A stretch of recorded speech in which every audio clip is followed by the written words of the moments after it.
Baiklah, saya awali. Assalamualaikum warahmatullahi wabarakatuh. Perkenalkan, nama saya Heti Danitasari. Di sini saya tidak sendiri dengan rekan saya yang bernama Rosalinda Nur Anggraini.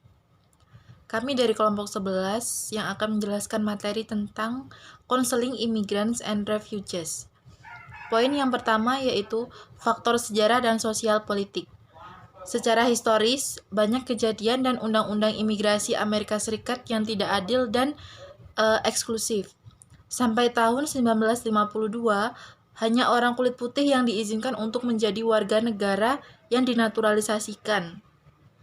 Dengan Undang-Undang Imigrasi tahun 1965, orang-orang dari negara manapun akhirnya diizinkan untuk menjadi warga negara yang dinaturalisasi. Di bagian perubahan ini difasilitasi oleh gerakan hak-hak sipil Amerika Serikat. Namun, upaya untuk mengurangi hak imigran terus berlanjut. Misalnya pada tahun 2006, di Ohio Legislatif mengeluarkan undang-undang, kemudian dibatalkan karena tidak konstitusional, yang memungkinkan petugas pemilu di tempat pemungutan suara untuk mengajukan pertanyaan kepada yang terdaftar pemilih yang tampaknya imigran. Kemudian poin yang kedua, prasangka dan diskriminasi.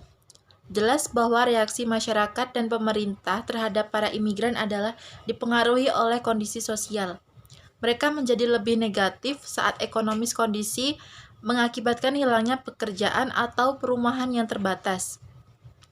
Konflik adalah terkadang terlihat antara imigran dan etnis minoritas kelahiran Amerika Serikat. Dalam beberapa kota-kota Amerika Serikat, konfrontasi telah berlangsung dengan kekerasan. Jadi, bila Anda memiliki kelompok berpenghasilan rendah dan mereka semua bersaing untuk rumah yang sama, mereka mulai bekerja melawan satu sama lain, alih-alih melihat masalah ketersediaan perumahan berpenghasilan rendah. Perdebatan tentang jalur kewarganegaraan bagi imigran tidak berdokumen juga menjadi terkenal di tahun terakhir dan telah menyebabkan sejumlah demonstrasi pro-imigrasi. Poin selanjutnya yang ketiga yaitu cultural and acculturation conflict. Imigran perlu menegosiasikan sistem pendidikan, memperoleh kemahiran bahasa, dan mencari pekerjaan. Semua tiga dari tantangan utama ini menurut para imigran untuk memperoleh pengetahuan dan pemahaman tentang cara kerja masyarakat Amerika Serikat. Terkadang merupakan tugas yang berat. Imigran seringkali berasal dari negara-negara di mana terdapat ketidaksetaraan gender dan pelecehan persaingan. Hambatan mencari bantuan mungkin ada karena menyalahkan diri sendiri, kepedulian terhadap anak-anak, atau kurangnya pengetahuan tentang pelecehan. Poin yang keempat, yaitu masalah gender dan kekerasan dalam rumah tangga.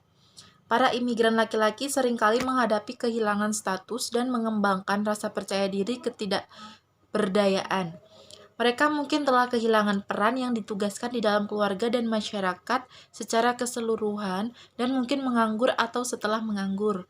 Karena wanita sering merasa lebih mudah untuk mendapatkan pekerjaan, yang mengakibatkan perubahan pada keseimbangan kekuasaan, meningkatkan resiko kekerasan dalam rumah tangga saat laki-laki berusaha membangunnya kembali otoritas dan kekuasaan. Baiklah, sekian yang dapat saya sampaikan. Materi selanjutnya akan disampaikan oleh teman saya yang bernama Rosalinda Nur Anggraini. Assalamualaikum warahmatullahi wabarakatuh. Saya Rosalinda Nur Anggraini dengan NPM 1911080190.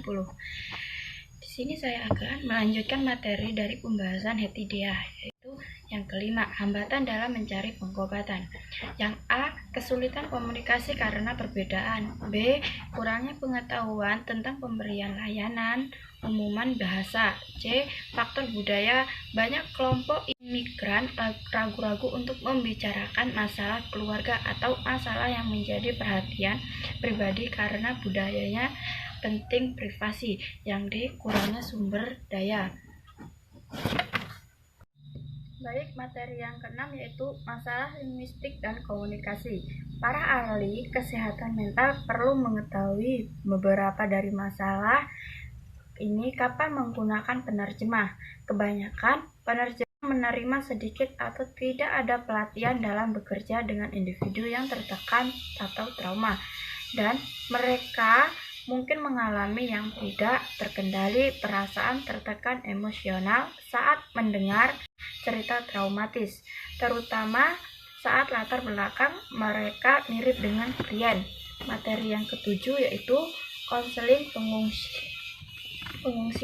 Pengungsi adalah orang-orang bertujuan melarikan diri dari negara asalnya, melarikan diri dari penganiayaan karena ras, agama, kebangsaan, opini politik, atau keanggotaan dalam kelompok sosial tertentu.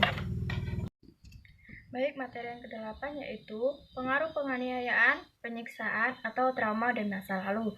Trauma kehilangan dan perasaan terasing sangat umum di antara para pengungsi.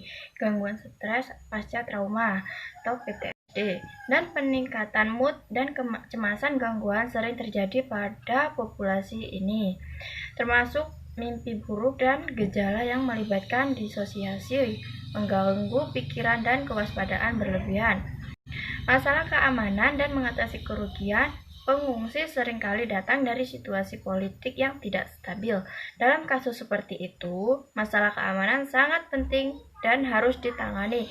Beberapa klien mungkin pernah mengalami permusuhan karena harus membuktikan bahwa mereka dianiaya dan diizinkan masuk ke Amerika Serikat. Baik, materi yang ke-9 yaitu masalah keamanan dan mengatasi kerugian.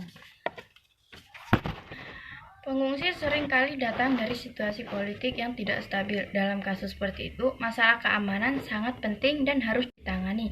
Beberapa klien mungkin pernah menghadapi pengalaman bermusuhan karena harus membuktikan bahwa mereka dianiaya sebelum dianiaya diizinkan masuk ke Amerika Serikat. Karena itu, mereka mungkin enggan berhubungan pengalaman karena takut tidak dipercaya, hilangnya teman, keluarga, dan status sangat mengganggu imigran dan pengungsi. Pengungsi sering merasa bersalah meninggalkan anggota keluarga lainnya dan mungkin mengalami duka proses. Baik, sekian presentasi dari kelompok 11. Saya dengan rekan saya Hetidea, mohon maaf apabila ada kesalahan. Kami akhiri, wabillahi taufik wal hidayah. Wassalamualaikum warahmatullahi wabarakatuh.